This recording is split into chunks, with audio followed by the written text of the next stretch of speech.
about buying a simple iPod dock? Do you have generation 2, generation 3, 4th generation, 5th generation? What do you got? So you put this thing into this dock, and it doesn't work.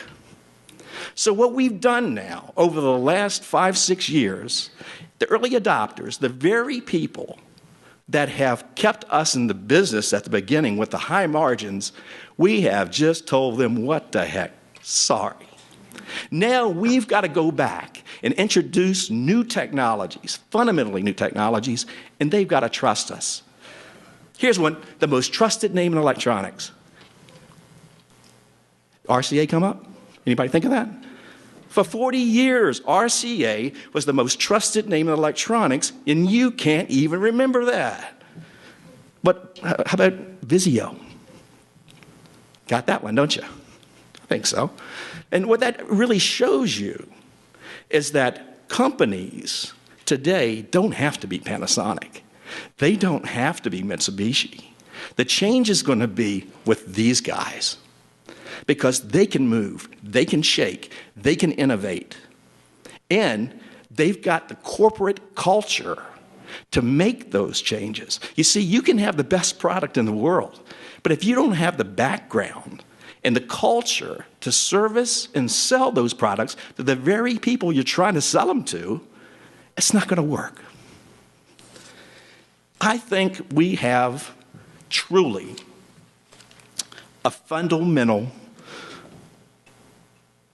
we're fundamentally at odds with the rest of those guys out there. Because what they're trying to do out there is to keep this stuff complicated. Why? Because they've got to make margins on service. We got to feed the Geek Squad, man. We have got to change that. And fundamentally, that's what we're going to talk about today. We're going to talk about how we can go to market and really the obstacles that these products have in coming to market. They all have new corporate cultures. They're all focused on simplicity and a huge commitment to service. I'd like to start off, introduce first of all, people involved. This is the corporate cheerleader of a company called ClearSounds, who makes some phenomenal products with hearing assisted, some amplified telephones, and a whole mess of stuff. But moreover, Michele is sort of a cheerleader, I think, for our industry. So I'd like to introduce to you this president of ClearSounds, Michele Ahlman. Thank you very much. I don't even know where to start because there's so much incredible information being passed around. What ClearSounds does, we've been in the industry for 30 years, helping people with hearing loss, helping people stay connected. And what's really cool about our story is that it's family. My parents actually founded the company. My dad is profoundly hard of hearing. He's a 65-year-old tech geek, but he was a Special Forces tank commander in the Army. Blew out his hearing with noise exposure. What's really cool about this story, though, is that he's head of product development for us.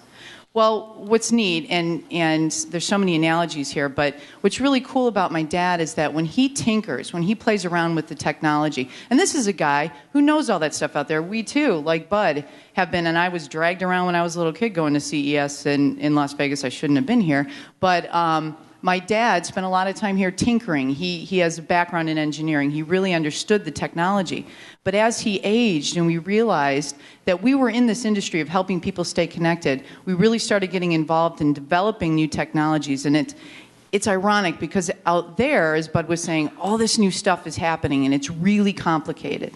Yet in our industry, and we work primarily in the medical field, audiologists, things like that, there weren't a whole lot of changes going on. There was nothing new and cool.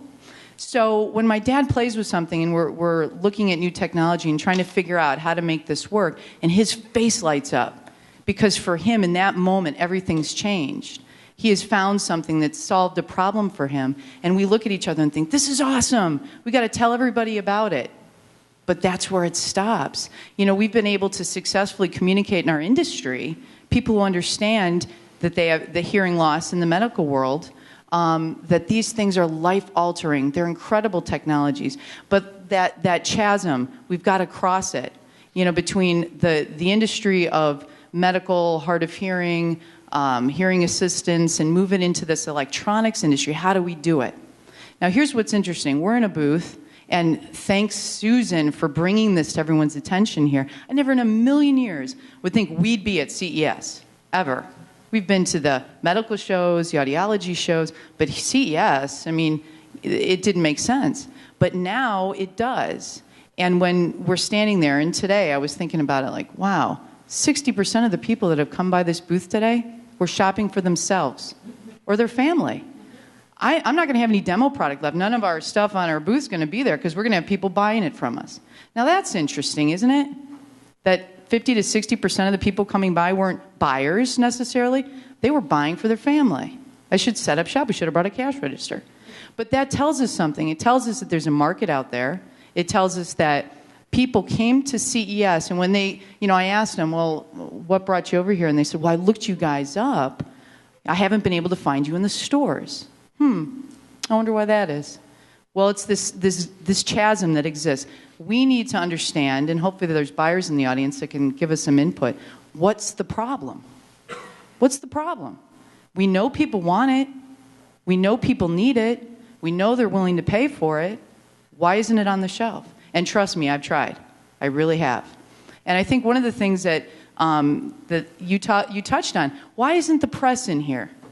Why? Because no one wants to get old, right? Why am I wearing 3-inch stilettos? Seriously. It hurts. It certainly isn't because they're comfortable, right? Because it looks good. Well, that's what this is about. So how do we bring it together? How do we bring the simplicity of what we do, the difference that it makes in people's lives, marry it with the sexiness of all that is complicated out there, and make it work, and make it so that it's convenient for people to buy? So that's really why we're here, and we're so grateful for Susan for pulling this together, because I think people are taking notice. Now, hopefully, in years to come, this room is packed, and people go, hey, that's totally cool. So for us, it's all about design. It's about, bringing this more complicated technology in simplistic form to people and saying, this will make a difference for you. It's okay. It's happening to all of us. So I'm hoping that we can share some of that information today. Cool deal.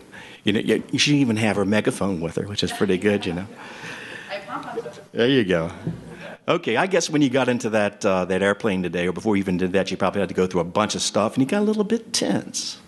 Well, this gentleman has been working on that since a long time, hasn't it been, Bruce? Since 91. Last year, the HeartMath product, the M-Wave, basically got the Last Gadget Standing Award. You may have heard of that. An incredible award and great success, Bruce. Bruce Cryer is the president and CEO of HeartMath. He's going to tell you a little bit about his company. Bruce? Thank you, Bud. So I think we got a PowerPoint coming up. While the PowerPoint comes up, a quick little history of our organization. HeartMath has been in the business of researching and developing techniques to deal with the stresses of life for about 18, 19 years now. We started as a research firm, a nonprofit research firm actually, to do clinical research into this issue. And while the focus was not just about aging, certainly those of us who started the company 20 years ago have aged over the past 20 years. What do you know? I have issues these days that I did not have 20 years ago, as do all of us. And so we began in that field to really understand more about how our bodies respond to stress and how to leverage how our bodies are designed to get the upper hand on it. And clearly over the last 20 years, the issues of aging have been a bigger and bigger reason why we're in business and why I have personally benefited enormously. I'm a caregiver, 2 parents living 3,000 miles away from me so they wouldn't be a burden on the kids. And of course that worked out really well. And a daughter who's had some chronic health issues for several years now. And then I've got some arthritis issues in an unimportant part of the body, both hips. And I was a dancer many years ago, and that has caught up with me, and other issues. So aging and stress is definitely a very personal issue for me, and the issues of caregiving too. As an organization, we've kind of attacked it from a number of different angles. And the first bullet on the slide here about healthcare costs, the healthcare implications of how we are stressing out as a population are massive. I won't go into all the statistics about it, but one organization estimates that upwards of 90% of all doctor visits today, primary